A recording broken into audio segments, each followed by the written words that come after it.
이 시간 저희들에게 주신 하나님의 말씀은 디모데후서 4장 9절로부터 22절까지의 말씀입니다. 저와 여러분 한 절씩 교독하도록 하겠습니다. 너는 어서 속히 내게로 오라. 대만은 이 세상을 사랑하여 나를 버리고 데살로니가로 갔고, 그레스게는 달라디아로, 디도는 달마디아로 갔고, 누가만 나와 함께 있느니라. 네가 올 때에 마가를 데리고 오라. 그가 나의 일에 유익하니라. 두기고는 에베소로 보내어오노라. 네가 올 때에 내가 드로아 가고의 집에 둔 겉옷을 가지고 오고, 또 책은 특별히 가죽 종이에 쓴 것을 가져오라. 우리 세공업자 알렉산더가 내게 해를 많이 입혔으면 주께서 그 행한 대로 그에게 갚으시리니, 너도 그를 주의하라. 그가 우리 말을 심히 대적하였느니라. 내가 처음 병명할 때에 나와 함께한 자가 하나도 없고 다 나를 버렸으나 그들에게 허물을 돌리지 않기를 원하노라. 주께서 내 곁에 서서 나에게 힘을 주심은 나로 말미암아 선포된 말씀이 온전히 전파되어 모든 이방인이 듣게 하려 하심이니, 내가 사자의 입에서 건짐을 받았느니라. 주께서 나를 모든 악한 일에서 건져내시고 또 그의 천국에 들어가도록 구원하시리니, 그에게 영광이 세세 무궁토록 있을지어다. 아멘. 브리스가와 아굴라와 및 오네시보로의 집에 문안하라. 에라스도는 고린도에 머물러 있고 드로피모는 병들어서 밀레도에 두었느니, 너는 겨울 전에 어서 오라. 부블로와 구데와 리노와 글라우디아와 모든 형제가 다 내게 문안하느니라. 나는 주께서 내 심령에 함께 계시기를 바라노라. 은혜가 너희와 함께 있을지어다. 아멘. 이는 하나님의 말씀입니다. 만약 여러분이 병에 걸려서 시한부 판정을 받았거나 또는 죄를 지어서 사형 선고를 받았든가 어찌됐든 간 죽음을 지금 눈앞에 두고 있는 상태라면 여러분 가장 누구를 만나기를 원하시겠습니까? 당연히 이 한목사는 아니겠죠. 분명히 여러분이 가장 가깝게 지내던 그것이 가족이 될 수도 있겠고 가장 친한 그런 친구도 될 수가 있을 것입니다. 아마 간절한 마음으로 그 사람을 만나기를 원할 것입니다. 그러다 보니까 그 임종을 앞둔 분 여러분들을 보시면요, 그러한 간절함 때문에 병들어서 죽어감에도 불구하고 끝까지 언제까지 버티시나요? 그 사랑하는 사람, 그 만나고 싶은 사람을 만날 때까지 버티고 계시다가 그 만난 뒤에 어떻습니까? 돌아가시는 것을 우리가 종종 보게 됩니다. 근데 바울에게도요, 이러한 간절함이 있었어요. 그러게 그는 디모데에게 보내는 편지를 통하여 그에게 복음을 지키고 또 그 복음을 위하여 고난을 받고 또 그 복음 안에 거하면서, 그리고 지지난주에 말씀드린 것처럼 때를 얻든지 못 얻든지 항상 그 말씀, 복음을 선포하라는 그런 유언과 같은 말을 디모데에게 남깁니다. 그리고 이제 오늘 보면 9절을 보시면 이러한 말을 해요. 너는 어서 속히 내게로 오라. 디모데에게 이렇게 속히 오라고 말한 이유는 무엇이겠습니까? 평소에 이 사도 바울이 디모데를 어떠한 사람같이 아끼고 사랑했죠? 자신의 아들과 같이. 그리고 얼마나 보고 싶겠습니까? 죽기 전에 그를 보고 싶었던 것이죠. 왜냐하면 이제 죽음이 임박했다는 그런 사실도 있겠지만 또 한 가지 이유는요, 감옥 안에서의 그러한 공경과 외로움이 너무나도 컸을 것이기 때문인 것입니다. 오늘 보면 10절로부터 12절을 보시면요, 바울과 함께 있었던 5사람의 이름이 나오는 것을 보게 됩니다. 10절을 보시면 데마, 그리고 또 그레스게, 그리고 디도가 나오고요. 그 다음 11절에 앞에 보면 누가가 나오고요. 또 12절에 보면 두기고라는 그런 인물이 나오는 것을 보게 됩니다. 근데 이 본문 말씀의 내용대로라면 바울을 버리고 떠났건 간에, 아니면 사역 때문에 바울을 뒤로 하고 떠났던지 간에 지금 누가 외에는 바울 곁에 아무도 없다는 거예요. 물론 21절의 말씀에 의하면요, 로마의 몇몇 그리스도인의 이름을 바울이 언급을 해요. 아마도 디모데에게 이제 이 사람들의 안부를 전해주고 있는 것을 볼 때에는 아마도 바울이 감옥에 갇혀있는 동안 이 로마의 몇몇 그리스도인들이 이 바울을 찾아왔던 것 같아요. 그러니까 누가만 있었던 것은 사실 아닙니다. 하지만 그동안 바울 곁에서 바울의 그러한 영적인 동지로서 영적인 힘이 되었던 자들이 바로 누구였을까요? 오늘 본문에 나오는 그 5명의 사람이었다는 것은 우리가 부인할 수가 없는 것입니다. 그런데 모든 사람들이 떠나가고 이제 누가만 남았다는 거예요. 특히 바울을 더욱더 힘들게 만든 사람은 누구였을까요? 가장 먼저 이름 나오는 데마였을 것입니다. 뭐 다른 이들에 대해서는 특별한 언급이 없는 것으로 볼 때에 아마 그들에게 맡겨진 그런 일들, 사명 때문에 이제 다른 곳으로 갔던 것으로 보여요. 근데 하지만 데마는 어떻습니까? 바울을 버리고 떠난 자입니다. 그래서 그런지 바울은 이 10절로부터 그런 말씀을 보시면 가장 먼저 누구를 언급하고 있는 거예요? 데마를 언급하고 있는 거예요. 데마의 이름은 뭐 오늘 본문을 비롯하여 두 곳에서 또 나옵니다. 빌레몬서하고요, 골로새서에 나오는데 빌레몬서에서는 바울의 동역자로 소개되어 있는 것을 보게 됩니다. 문제는 이 동역자였던 이 데마가 바울을 버리고 데살로니가로 갔다는 거예요. 그 이유는 무엇이었습니까? 이 세상을 사랑하여. 이 세상을 사랑하여. 이 세상을 사랑했다는 것이 구체적으로 무엇을 의미하는지는 우리가 정확히는 알 수는 없지만 확실한 건 무엇입니까? 이 데마가 예수 그리스도를 사랑하는 것보다도 뭘 더 사랑했다는 거예요? 이 세상을 더 사랑했다는 거예요. 그게 무엇이 되었든지 간에. 여러분, 예수께서 부활하신 후에 이제 제자들에게 갈릴리에 가서 나를 보겠다고 그렇게 전해주잖아요. 그래서 거기에서 베드로가 이제 예수님을 만나게 됩니다. 그래서 예수께서는 끊어졌던 그 베드로와의 관계를 회복시켜 주시기 위해서 동일한 질문을 3번씩이나 반복해서 던지는 것을 보게 됩니다. 그 질문은 뭐였죠? 네가 나를 사랑하느냐? 이렇게 질문하신 이유는 무엇이겠습니까? 베드로가 예수님을 몇 번 부인했어요?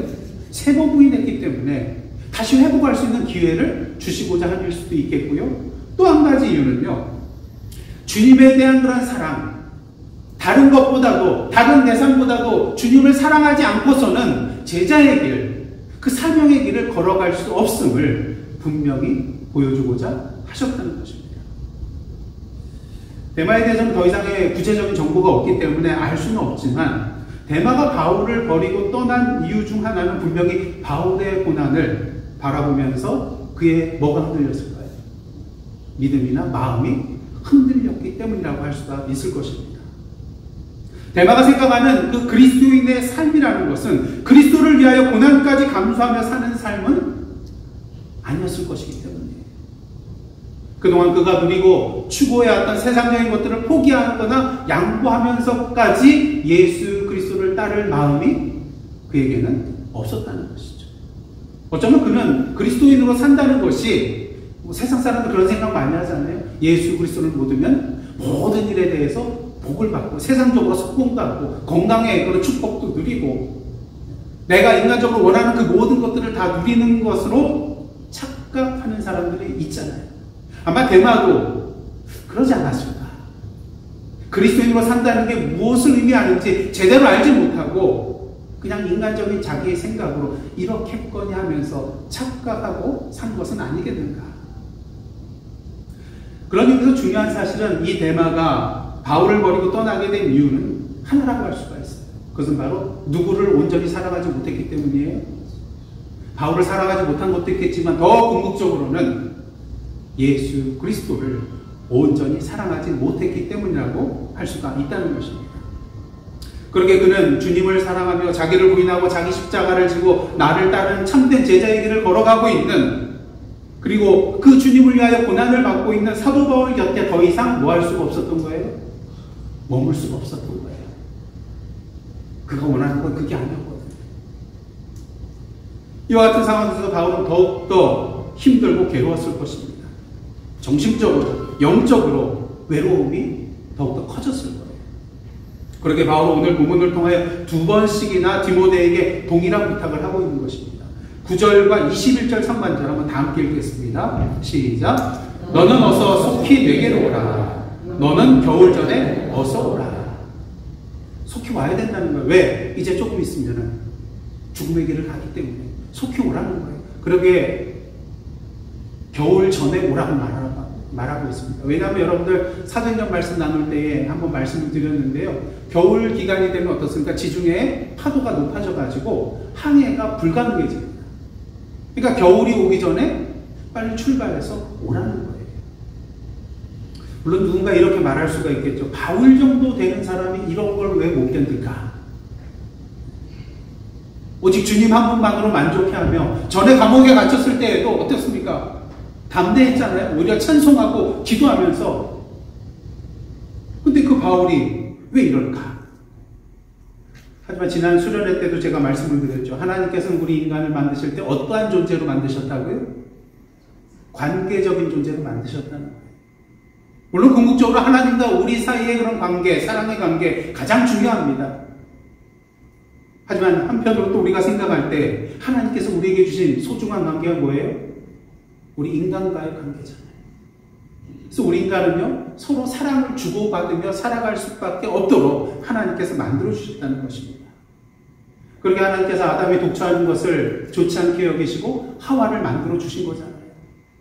그리고 우리로 하여금 홀로 신앙생활하지 않도록 우리 교회 공동체, 예사랑 선교교회 공동체를 만들어 주셔서 함께 신앙생활 할 수 있도록 인도해 주신 것입니다. 그런 의미에서 바울이 디모데가 오기를 간절히 바라고 있는 것은 결코 이상한 것이 아니에요. 그의 신앙이 연약해져서 그런 것도 아니에요. 예수 그리스도 안에서 당연히 품을 수 있는 그런 마음이고요. 주님 안에서 당연히 우리가 누려야만 하는 주님께서 우리에게 허락하신 선물이라고 할 수가 있다는 것입니다. 그러게 지난주처럼 저희는 매년 뭘 가죠? 수련회를 가는 거예요. 주님 안에서 서로 사랑함으로 영적으로 서로에게 힘을 실어주고 하나님의 나라를 함께 미리 맛보는 기쁨과 복을 누리기 위해서입니다. 그렇게 조금 전에 한 5분여 되는 영상을 보셨는데 여러분 사진 보실 때 얼굴 찡그리고 내가 왜 왔나 이런 표정 짓는 사람 보셨나요? 한 사람도 없어요. 다 행복한 표정을 가지고 이렇게 있는 것을 우리가 보게 됩니다. 그렇게 바울은 디모데에게 속히 오라고 말하고 있는 거예요. 근데 디모데에게 올 때에 혼자 오지 말고 누구를 데리고 오라고 합니까? 마가를 데리고 오라고 해요. 11절 하반절입니다. 네가 올 때에 마가를 데리고 오라. 그가 나의 일에 유익하리라.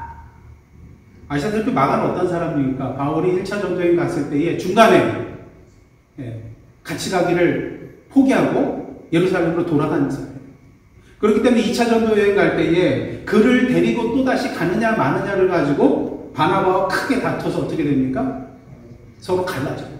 그래서 갈라져서 다시 전도여행을 가는 것을 우리가 보게 됩니다. 그런데 그러한 마가를 데리고 오래요. 왜냐하면 마가가 이제는 달라졌거든요. 그래서 바울의 사역에 유익한 자가 되었거든요. 그래서 골로새서를 보면요, 바울이 골로새 교인들에게 마가가 이르거든 영접하라고 그렇게 당부하는 것을 보게 됩니다. 그리고 빌레몬서에서는요, 이 마가에 대해서 자신의 동역자라고 또한 소개를 하고 있어요. 그리고 베드로전서를 특히 보시면 사도 베드로가요, 이 마가에 대해서 뭐라고 소개하냐면 내 아들. 마치 바울과 디모데나 디도를 향해서 내 아들이라고 표현한 것처럼 이 마가는 베드로에게 있어서, 사도 베드로에게 있어서 영적인 아들과 같은 그런 존재였다는 거예요. 그래서 이러한 것을 통해서 우리는 마가가 이제는 완전히 달라졌다는 것을 우리는 분명히 보게 됩니다. 특히 골로새서나 빌레몬서는 옥중서신이잖아요. 지금 이제 2차 감옥에 갇힌 때가 아니라 그 전에 감옥에 갇혔을 때 이제 바울이 서신서를 썼을 때 누가 옆에 있었다는 거예요? 이 마가가 옆에 있었다는 거예요. 그런 의미에서 지금 바울이 로마에 다시 갇혀 있을 동안 마가를 데리고 오라는 이유는 무엇입니까? 전에 감옥에 갇혀 있을 때 마가가 어땠다는 거예요? 잘했다는 거예요. 옆에서 보필 잘하고 또 바울의 그런 사역을 하는 데서 큰 유익이 있었기 때문에 어떻습니까? 한번 해봤던 사람이 잘하잖아요. 그러니까 다 데리고 오라고 그렇게 말을 하는 거예요. 자, 그런 의미에서 저와 여러분도 이 디모데와 마가처럼 누구에게인가 마지막까지 기억되고 함께 동역하며 옆에 있어주기를 원하는 사람이 되기를 원합니다. 오늘도 다른 사람들에게 참된 평안을 주고 신뢰감을 주고 영적으로 힘을 실어주는 그러한 사람이 되기를 간절히 원합니다. 아멘 소리가 안 나요. 그렇게 되시기를 원합니다. 이번 수련회 때 저희가 마지막에 이제 주일 예배 끝나고 무슨 시간을 가졌죠? 이 시간을 가졌어요. 축복의 시간. 그래서 이제 여러분들 사진들이 다 여기 있고 그걸 펼쳐서 여기다가 이제 축복의 말들을 다 적어주는 그런 시간을 가졌습니다. 근데 제가 이것을 보면서 참 감동을 받고 너무나도 감사했고요. 근데 특별히 내용 중에서 더 감동이 되는 그런 두 개의 문장이 있었습니다. 그건 뭐냐면요. 첫째는 언제까지나 우리 교회의 담임 목사님으로 계셔주세요. 혹시 제가 떠날 것 같은 그런 생각을 드셨는지. 그건 아니겠죠. 반대겠죠. 그 다음에 또 하나는요. 목사님, 오래 같이 걸어갑시다. 너무 감사하더라고요. 제가 어떤 사람이라는 거예요? 그분에게 필요한 사람이 됐다는 거죠. 여러분, 어떤 사람은 옆에 있는 거, 그냥 아무 말 안 하고 옆에 있는 것 자체로 싫은 사람이 있잖아요. 은혜가 안 되고, 또 미워하는 마음이 생기니까 더욱더 안 되고. 근데 우리의 삶이 그러한 삶이 되지 말아야 된다. 오늘도 어떠한 삶이 되어야 되겠습니까? 상대방으로 하여금 평생 동안 내 옆에 계셔주세요. 이러한 말을 들을 수 있는 그러한 사람이 되어야 한다는 것입니다. 바로 디모데가 그러한 사람이었고 또 마가가 그러한 사람이었다는 것입니다. 그래서 그러한 면에 있어서 우리 옆에 분에게 이렇게 말씀해 주세요. 당신이 곁에 있어 주기를 원하는 사람이 되겠습니다. 당신이 곁에 있는 거부하지 마세요. 약속했습니다. 서로 그러한 사람이 되어주기를요. 그 다음 주에 꼭 오셔야 돼요. 그래서 서로에게 정말 영적으로 힘을 실어주고 옆에만 있어도 힘이 되고 기쁨이 되는 저 여러분의 삶이 되기를 간절히 원합니다. 이렇게 바울은 디모데에게 속히 오라고 하면서 올 때에 마가를 데리고 오라고 부탁한 뒤에요. 두 가지 또 부탁을 추가로 하고 있는 것을 보게 됩니다. 13절 보시기를 원합니다. 다 함께 읽겠습니다. 네가 올 때에 내가 드로아 가보의 집에 둔 겉옷을 가지고 오고 또 책은 특별히 가죽 종이에 쓴 것을 가져오라. 그래서 겉옷이라는 것은요, 이렇게 원으로 생긴 두꺼운 천으로 만들어진 건데 이제 머리를 넣을 수 있도록 가운데 구멍이 뚫어진 망토처럼 이렇게 그냥 머리 집어넣어가지고 이제 입는 그러한 겉옷이라고 할 수가 있겠습니다. 지금 어떤 계절이 돌아오고 있어요? 겨울이 돌아오고 있거든요. 그러니까 추우니까 좀 따뜻하게 지낼 수 있도록 이것을 가져오라고 부탁을 하고 있는 거예요. 근데 중요한 것은 그 다음 부탁입니다. 뭘 가져오라고 합니까? 책을 가져오래요. 특별히 가죽 종 양피지에 쓰인 그런 책을 가져오라는 거예요. 이 책이 구체적으로 어떤 책인가에 대해서 신학자들마다 논란이 있습니다. 여러 주장들이 있어요. 시민권일 수도 있고, 또 어떤 학자들은 구약 성경의 일부일 것이다. 또는 주님의 말씀일 것이다. 또는 주님의 삶에 대한 기록의 어떤 사본일 것이다. 여러 가지 주장들이 있습니다. 근데 만일 이 책들 중에 하나님의 말씀이나 또 주님의 말씀이 기록된 책이 있었다면 이것은 무엇을 의미하는 것일까요? 사도 바울이 순교를 죽음을 눈앞에 두고서도 계속해서 무엇과 함께 있었다는 거예요? 주님의 말씀과 함께 있었다는 거예요. 하나님의 말씀을 읽고 묵상하고 또 연구하는 일을 게을리지 않고 주님과의 그러한 친밀한 관계를 이 말씀 가운데 계속해서 유지해 나갔다는 것입니다. 바라기는 이처럼 우리의 삶의 마지막까지 하나님의 말씀 속에서 주님과 교제하며 사랑을 나누는 저와 여러분들의 모습이 되기를 간절히 원합니다. 근데 교회 역사를 보면요, 정말 이렇게 산 사람이 있어요. 사도 바울과 같이 산 사람. 16세기 영국의 종교개혁자로서 영어 성경 번역의 선구자인 윌리엄 틴데일이라는 그런 사람이 있습니다. 그래서 이 사람의 그런 영어 번역 성경이 토대가 되어서 킹제임스 버전 아시죠? 그것의 한 80~90%가 이 사람의 것을 이렇게 토대로 해가지고 번역이 되었다고 합니다. 그러니까 그만큼 영어 성경의 가장 기초가 되는 번역본이 누구의 번역본이냐면요, 윌리엄 틴데일의 이 성경, 영어 성경 번역본이라고 할 수가 있겠습니다. 여러분도 아시다시피 중세에는 라틴어 성경만 공식적으로 사용이 되었습니다. 그러니까 종교개혁자 마틴 루터가 일어나면서 이제 독일어 성경이 편찬이 되었지만 아직 어느 성경이 편찬되지 않았을까요? 영어 성경이 편찬되지 않았다는 거예요. 근데 당시 영국 교회는 로마 가톨릭 건의 아래 있었기 때문에 영어로 성경을 번역하는 것은 불법이었고요. 또 이단으로까지 취급받을 수 있는 그런 위험한 일이었습니다. 하지만 히브리어와 또 헬라어에 능통했던 이 틴데일은요, 성직자들만 이 성경을 독점하고 있는 상황을 비판하면서요, 교육을 받지 못한 그런 평범한 사람일지라도, 농부라 할지라도 이 하나님의 말씀을 직접 접하고 읽을 수 있도록 하겠다는 그러한 신념을 가지고 살아갔습니다. 그리고 직접 영어로 번역을 하기 시작을 했죠. 하지만 1535년 벨기에에서 밀고자에 의해서 체포되어 감옥에 갇히게 되고요. 그 이듬해 1536년 10월 초에 이단으로 판정받고 어떤 선고를 받았을까요? 사형 선고를 받게 됩니다. 영국의 성공의 신학자인 핸들리 모울이라는 그런 분의 말과 또 그의 편지에 나오는 이 틴데일에 관련된 그런 인용문이 있어서 이 시간 한번 소개를 해드리도록 하겠습니다. 이 사람의 삶이 정말 사부벌과 같은 사람의 삶이었다는 것을 분명히 알 수 있게 됩니다. 제가 읽어드리겠습니다. 1535년 벨기에 빌보드의 핍박자에 의해 감금된 그는 화형을 당하여 순교하기 얼마 전 그 성 총독인 베르겐의 마르키스에게 라틴어 편지를 한 통 썼다. 주 예수님께 기원하며 가깝게 탐험하오니 내가 겨울에 여기 남아있어야만 한다면 주교 대리께 연락해서 그가 가지고 있는 내 물건 중 좀 더 따뜻한 모자를 보내주는 친절을 베풀어 달라고 부탁해 주시기 바랍니다. 내 머리가 고통스러울 정도로 춥습니다. 또 좀 더 따뜻한 겉옷도 보내주시기를. 내가 갖고 있는 겉옷은 매우 얇습니다. 그가 양털로 된 내 셔츠를 가지고 있으니 그것을 보내주어도 좋습니다. 이 옷과 관련된 말이 많이 나오는 것도 정말 추웠던 것 같아요.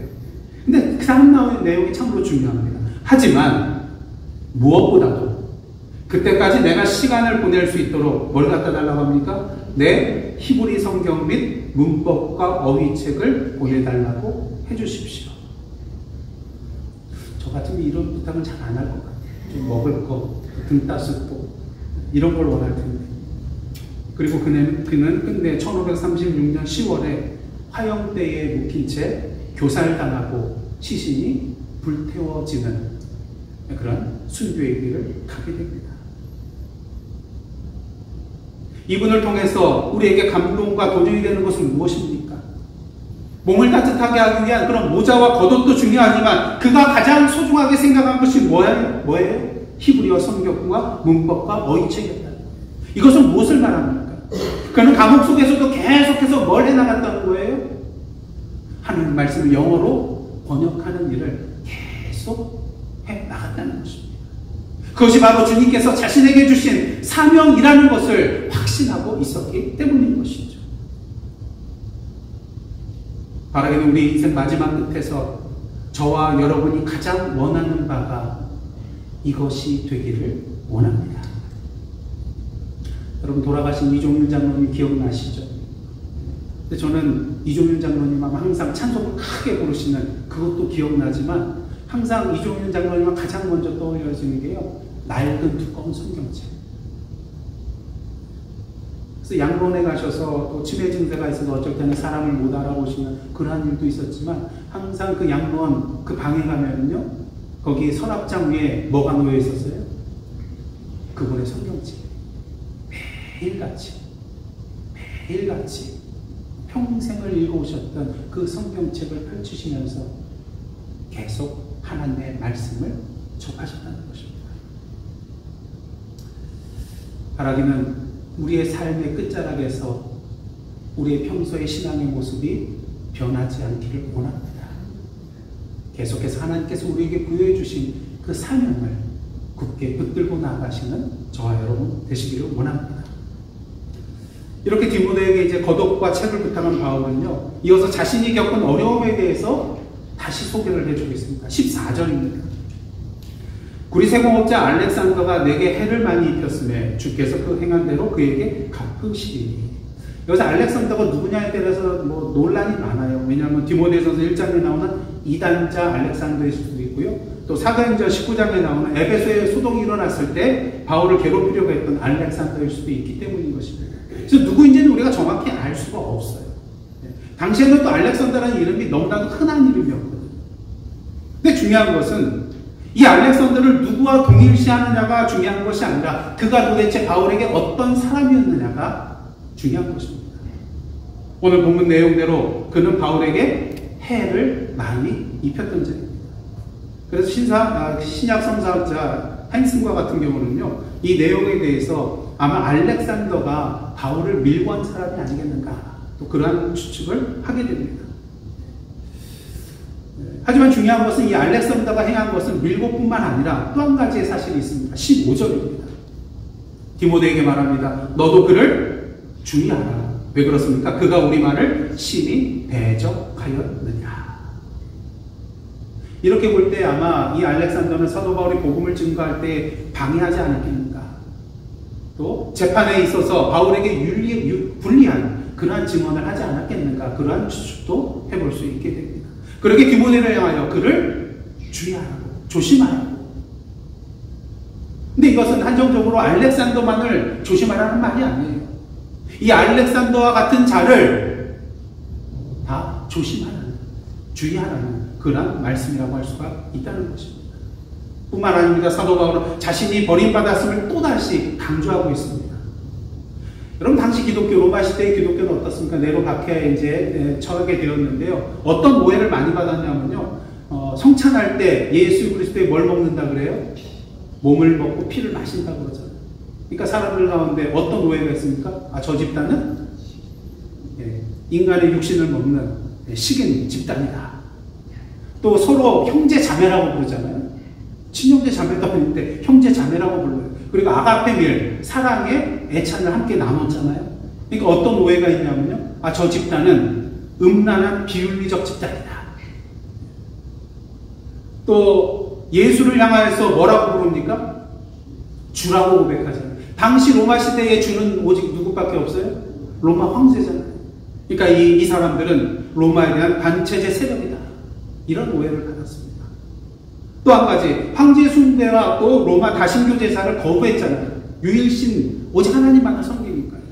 그러다 보니까 무신론자라는 그런 비판도 받게 되었습니다. 물론 바울에게 어떠한 죄가 부과되었는지 우리는 알 수가 없지만 앞에 열거해야 되는 그런 내용 중에 일부도 그 안에 들어가 있을 거예요. 근데 이 대부분의 내용들은 사실인가요? 사실이 아니었다는 것이죠. 다행히 로마법에 의하면 로마 시민권자는 어떻습니까? 변호사를 고용하고 또 증인을 소환할 수 있는 그런 권리가 있었어요. 참으로 다행인 것이죠. 근데 문제는 무엇입니까? 오늘 말씀대로 이 바울을 위하여 뭐 해줄 사람이 없어요? 변호하고 증언해 줄 사람이 아무도 없었다는 거예요. 그 이유는 무엇일까요? 괜히 연루되었다가 나까지 문제가 생길 수도 있잖아요. 그렇게 바울이 말합니다. 16절 상반절입니다. 내가 처음 변명할 때에 나와 함께한 자가 하나도 없고 다 나를 버렸으나. 사도 바울의 입장에 한번 되보시기를 원합니다. 다 자기를 버렸어요. 그 믿었던 사람들마저도 입을 싹 닫고 모른 척하고 있습니다. 이런 바울의 상황은 우리로 하여금 누구를 떠올리게 만듭니까? 바로 제자들로부터 버림받은 예수 그리스도를 떠올리게 됩니다. 예수께서 잡시 떠난 밤 겟세마나에서 제자들이 다 예수를 버리고 도망갔잖아요. 바울도 예수님과 같은 그 일을 당하고 있습니다. 그리고 예수께서 그러하셨듯이 그들의 죄에 대하여 이렇게 말하고 있습니다. 16절 하반절입니다. 내가 처음 변명할 때에 나와 함께한 자가 하나도 없고 다 나를 버렸으나 어떻게 합니까? 그들에게 허물을 돌리지 않기를 원하노라. 예수께서 십자가에 달리셔서 자기를 십자가에 못 박은 자들을 향하여서 아버지 저희들의 죄를 사하여 주옵소서 말씀하신 것과 같은 모습인 것이죠. 이렇다 바울의 마지막 길은 참으로 힘들고 견디기 힘든 외로움의 고난의 길이었습니다. 마치 예수께서 십자가에 달려서 뭐라고 외치셨습니까? 엘리 엘리 라마 사박다니 나의 하나님 어찌하여 나를 버리시나이까 절구하셨던 것 같은 그런 고난의 현장에 있었다는 것입니다. 근데 아시다시피 예수님의 이 절규는 정말 하나님께서 나를 버렸다는 그런 고백이었나요? 그게 아니라는 것이죠. 그 이유는 무엇입니까? 지금 누구를 향하여서 절규를 하고 있어요? 나의 하나님.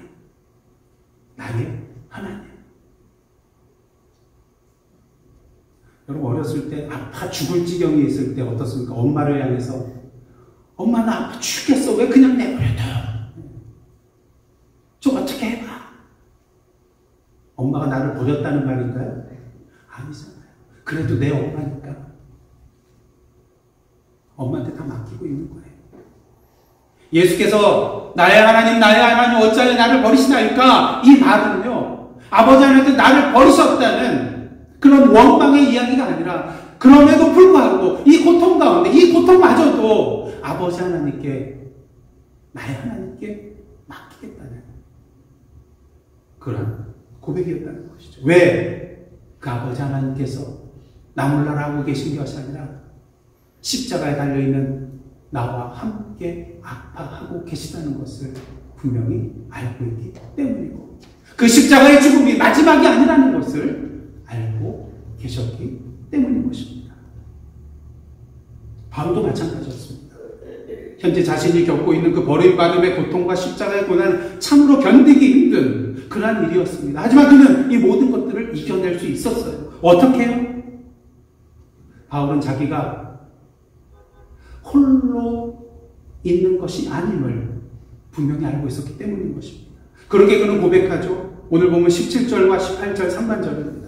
한번 다 함께 봉독하시겠습니다. 시작. 주께서 내 곁에 서서 나에게 힘을 주심은 나로 말미암아 선포된 말씀이 온전히 전파되어 모든 이방인이 듣게 하려 하시니 내가 사자의 입에서 건짐을 받았느니라. 주께서 나를 모든 악한 일에서 건져내시고 또 그의 천국에 들어가도록 구원하시리니. 바울은 분명히 알고 있었어요. 주께서 곁에 계셔서 힘주시고 자기를 통하여서 주님의 복음이 선포됨으로 말미암아 온 땅의 많은 사람들이 구원받게 될 것이라는 것을, 그리고 결국 자신을 악의 손으로부터, 악의 일로부터 건져주시고 그 영원한 하나님의 나라에 들이실 것을 그는 알고 있었다는 것입니다. 그러기에 이런 믿음 가운데 그는 주님을 찬양합니다. 18절 하반절입니다. 다 함께 읽겠습니다. 그에게 영광이 세세 무궁토록 있을지어다. 아멘. 그의 영광이 세세 무궁토록 있을지어다. 바울이 그동안의 그런 외로움과 수많은 고통과 역경과 십자가의 길을 걸어갈 수 있었던 이유는 오직 그는 누구의 영광을 위하여 살아가는 자였어요? 주님의 영광을 위하여 살아가는 자였기 때문입니다. 왜? 그 예수 그리스도 안에서 이 하나님께서 주실 영광을 맛보고 누리고 있었기 때문이고, 그 온전한 영광을 앞으로 누리게 될 것을 알고 있었기 때문인 것입니다. 그러게 그는 그러한 복음을 지키고 그 복음을 위하여 고난을 받고 복음에 거하고 그 복음을 선포하는 삶을 살았던 것입니다. 이를 통하여 누구의 영광이 드러날 것이기 때문에 여호와 하나님 또한 주님의 영광이 드러날 것이기 때문이었습니다. 그러게 마지막으로 그러한 삶을 디모데와 성도들이 살도록 부탁을 하며 축복하고 있습니다. 오늘 보면 마지막 22절 말씀 다 함께 읽겠습니다. 시작. 나는 주께서 내 심령에 함께 계시기를 바라노니 은혜가 너희와 함께 있을지어다. 디모데 전서 후서의 말씀은 개인적인 그런 서신이라고 할 수가 있겠지만 교회에 주는 그런 서신이기도 합니다. 오늘 말씀처럼 나는 주께서 네 심령에 함께 계시기를 바라노니 은혜가 누구와 함께? 너희와 함께. 교회의 그런 모든 성도들과 함께 있기를 기원하며 축복하고 있는 것입니다. 바라기는 오늘도 사도 바울의 축복이, 이 사도 바울의 축복이 저와 여러분의 삶에 임하기를 원합니다. 그리하여 사도 바울과 같이, 디모데와 같이, 윌리엄 틴델과 같이, 또한 믿음의 선조들과 같이 그 참된 신앙의 발걸음을 계속해서 이어나가는, 디모데 전후서의 주제로 삼았던 그 복음의 유산이 계속해서 주님 다시 오실 그날까지 이어질 수 있도록 오늘도 믿음을 가지고 우리가 함께 하시는 주님과 함께 나아가시는 저와 여러분의 복된 삶이 되시기를 원합니다. 우리가 그러한 길을 걸어갈 때에 우리의 삶의 발걸음을 통하여 누구의 영광이요? 주님의 영광이 환하게 이 땅에 드러나게 될 것이며 저와 여러분 또한 그리고 저희들의 복음 선포를 통하여 하나님의 자녀가 된 그 모든 사람들이 함께 동일한 그 영광을 더불어 누리게 될 것입니다. 그러게 윌리엄 벤테일, 이분이 순교 당하기 전에 마지막 드린 기도가 이것이었습니다. 주여, 영국 왕의 눈을 열어 주소서. 자신에게 사형을 언도했던 그 영국 왕을 위한 그의 감겨진 눈을, 그 어두워진 눈을 활짝 열어달라는 그 기도를 하고 죽음을 맞이했습니다. 이러한 삶을 사도 바울이 살아가고 지금 디모데에게 부탁하고 있습니다. 디모데는 그것을 또 다른 자들에게 부탁하고 여기까지, 우리의 자리까지 왔습니다. 이제 우리가 그 바통을 이어받아서 나아갈 차례입니다. 기도하시겠습니다. 하나님, 사도 바울의 편지가 우리의 삶의 모습이 되게 하여 주옵소서. 오늘도 우리 곁에 오셔서 우리에게 힘을 주시고 우리에게 주어진 복음의 사명을 온전히 감당할 수 있도록 인도하여 주셔서 열매 맺게 하여 주시는 그 주님을 굳게 믿고 우리의 삶을 통하여 주님의 영광이 세상에 드러나는 저희들의 복된 삶, 그리고 주님의 몸된 예사람 선교교회 되게 하여 주옵소서. 예수님의 이름으로 기도드리옵나이다. 아멘.